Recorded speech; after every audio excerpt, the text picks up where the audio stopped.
ಇಂಥ subject produce ಈ ಥರದ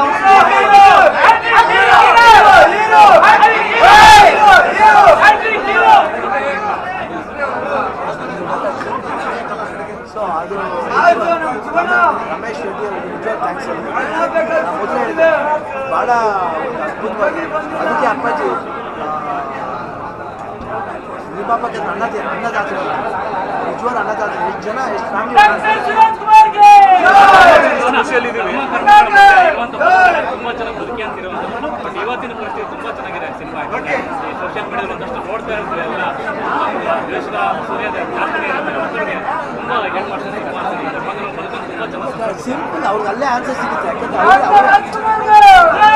ಯಾರ ಮನೇಲಿ ಬರೆಯೋಕೆ ಯಾರು ಭಾವನೆ ಜೊತೆ ಆಟಾಡೋದು ಆಟಾಡಿದಾಗ ಸೀನ್ ಬರ್ತೀನಿ ಯಾವುದೇ ಜರ್ನಲಿಸ್ಟ್ ಆಗ್ತಾರೆ ಒಬ್ಬರು ವೀಡಿಯೋ ಮಾಡ್ತಾರೆ ಯಾವುದೇ ಭಾವನೆ ಜೊತೆ ಆಟಾಡ್ತಾ ಟ್ರೈ ಟು ಸಾಲ್ವ್ ಮಾಡೋಕ್ಕಂತೇಳಿ ಭಾಳ ಏನಾಗ್ಬಿಟ್ಟಿದೆ ಇವಾಗ ಬದುಕೋಣ ಬದುಕೋಕ್ಕೆ ಯಾವುದೇ ಭಾವನೆ ಯಾರೇ ಆಗಲಿ ಮನುಷ್ಯ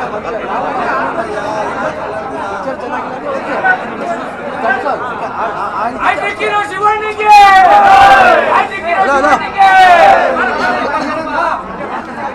ಮನುಷ್ಯ ಅರ್ಥ ಮಾಡ್ತಾರೆ. ಸೊಸೈಟಿ ಅಷ್ಟೇ ಇರ್ತೀವಿ ನಾವು ಅಷ್ಟು ನಾವೆಲ್ಲರೂ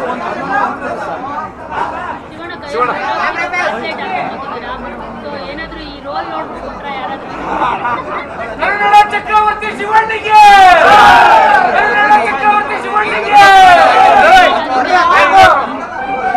ಒಂದು 5-6 ತಿಂಗಳಾಯ್ತು ಶಿವಣ್ಣ ಚಿತ್ರದುರ್ಗ ಆಕ್ಸಿಡೆಂಟ್ ಒಂದು ನನಗೂ ಬೆಳಿಗ್ಗೆ ಗೊತ್ತಾಯ್ತು ನನಗೆ ಭಾಳ ನೋವಾಯಿತು.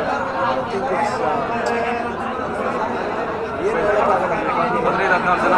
ಏನಂದರೆ ಯಾರು ತಪ್ಪು ಆತನ ತಪ್ಪ ಇದು ತಪ್ಪ ಅಂತ ಹೇಳೋಕ್ಕಾಗಲ್ಲ.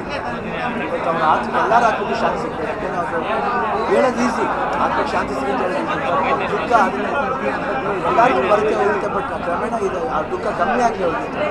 ನಿಮ್ಮ ಜೊತೆಗೆ ಸಿನಿಮಾ ರಿಲೀಸ್ ಆಗಿದೆ, ತುಂಬ ಚೆನ್ನಾಗಿ ಎಲ್ಲರೂ ಇಷ್ಟಪಟ್ಟಿದ್ದಾರೆ. ಖುಷಿ ಆಗುತ್ತೆ. ಒಂದು 2 ಸಿನಿಮಾ ಮತ್ತು ಗೆದ್ದಾಗ ಏನಾಗುತ್ತೆ ಒಂದು ಹೆಲ್ತಿ ಇದಾಗುತ್ತೆ. 2 ಕನ್ನಡ ಸಿನಿಮಾ ಚೆನ್ನಾಗಿ ಹೋಗುತ್ತೆ. ಈ ವರ್ಷದ ಅಂತ್ಯಕ್ಕೆ ಫ್ಯಾನ್ಸ್ಗೆ ಹಬ್ಬದ ಊಟನ ಮತ್ತು ಮಾರ್ಕ್ ಸಿನಿಮಾದು ಏನು ಹೇಳ್ತೀರಿ? I think very happy.